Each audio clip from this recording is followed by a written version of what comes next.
ఇకపోతే మంచి మార్కులు రావాలి, మనం ప్రశ్నల సరళిని అర్థం చేసుకోవాలి అంటే ఓల్డ్ క్వశ్చన్ పేపర్లు చూడాలి.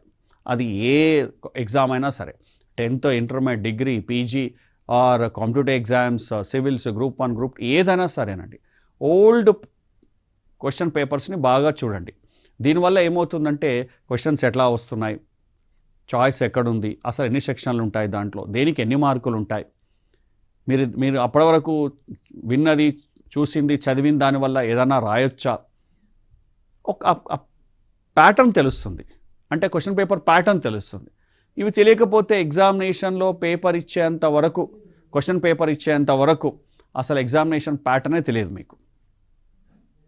మరి ఇట్లా అయితే ఎగ్జామ్ ఏం రాస్తారు? అప్పటికప్పుడు ఎగ్జామినేషన్ ప్యాటర్న్ అర్థం చేసుకొని, క్వశ్చన్లు అర్థం చేసుకొని మీరు రాయాలంటే కష్టమవుతుంది. కాబట్టి ఏం చేయాలి అంటే ఓల్డ్ క్వశ్చన్ పేపర్స్ని ఖచ్చితంగా చూడండి, చదవండి, లేదా వాటిని ప్రాక్టీస్ చేయండి. ప్రశ్నలు ఏ రకమైనవి అడుగుతున్నారో చూడండి, ఎన్ని మార్కులకు ఉన్నాయో చూడండి, చాయిస్ ఉందా చూడండి, ఎన్ని యూనిట్లో నుంచి ఎన్నెన్ని మార్కులు వస్తున్నాయి, ఎన్నెన్ని ప్రశ్నలు వస్తున్నాయో చూడండి. దీన్ని అనాలిసిస్ చేసుకోండి, మీకు చాలా తేలిగ్గా ఫీల్ అవుతారు.